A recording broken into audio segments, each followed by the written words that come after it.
Elle est martiale, mais avouons-le, l'esthétique de l'œuvre ne fait pas vraiment l'unanimité. Oui, c'est une statue en pierre. Bon, je ne suis pas un spécialiste. Moi, je pense qu'elle est classique. C'est une statue qui est quand même relativement classique, hein. Qu'importe, en mars 1814, l'empereur a bien dirigé de 7 endroits la bataille de Kranj, perché dans un moulin. C'est Vorontsov qui était là, c'était les Russes, hein. Sur le plateau, il y a 44 hectares qui étaient cultivés. Donc dans les archives, on voit très bien que Napoléon, en arrivant à Corbeny, il voit très bien l'armée russe qui est sur le plateau. À l'époque, il n'y avait pas de bouin, il a bien vu les troupes russes qui étaient sur le plateau et dans le vieux Kranj aussi. Mais l'empereur, fameux pour son coup d'œil, serait-il victime de la liberté de l'artiste? Il aurait fallu qu'il soit donc tourné en face de moi, hein, puisque Hurtebise, c'est en face, hein.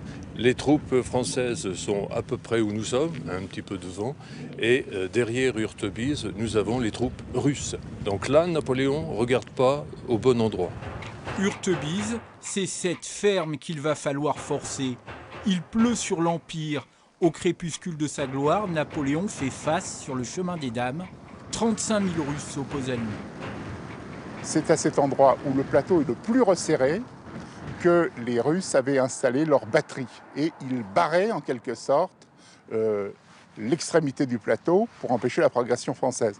D'où l'idée de Napoléon de faire converger 2 colonnes, l'une qui venait de la vallée de l'Ailette au nord du plateau et une qui venait de la vallée de l'Aisne au sud, vers Hurtebise, avec les troupes qui avançaient depuis Kranj pour venir à bout donc, de ce verrou qu'avaient installé les Russes.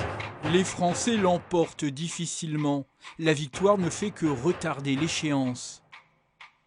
Dans cette lettre conservée aux archives départementales de l'Aisne, l'empereur part au plus pressé. Nous sommes le 8 mars 1814. Le 8 mars, c'est le lendemain de la bataille de Kranj qui s'est déroulée le 7 mars.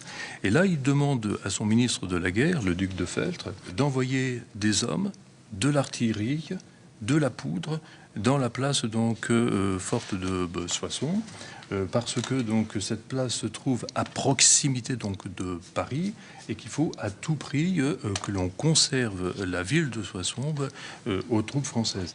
Car Napoléon doit se battre sur plusieurs fronts.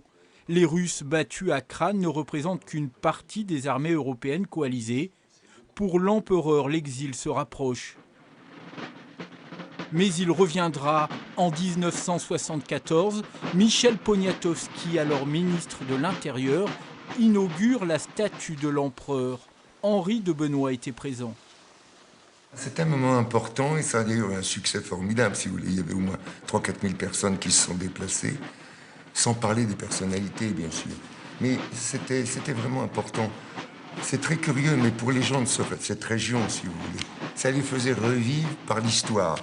Alors que même cette région était très, très massacrée par l'histoire, en particulier par la guerre de 14, mais avant, peut-être aussi par la bataille de Napoléon. Et c'est ainsi que le chemin des dames unit dans un même combat contre l'oubli les Marie-Louise, jeunes recrues de l'armée impériale, et les poilus de la Grande Guerre.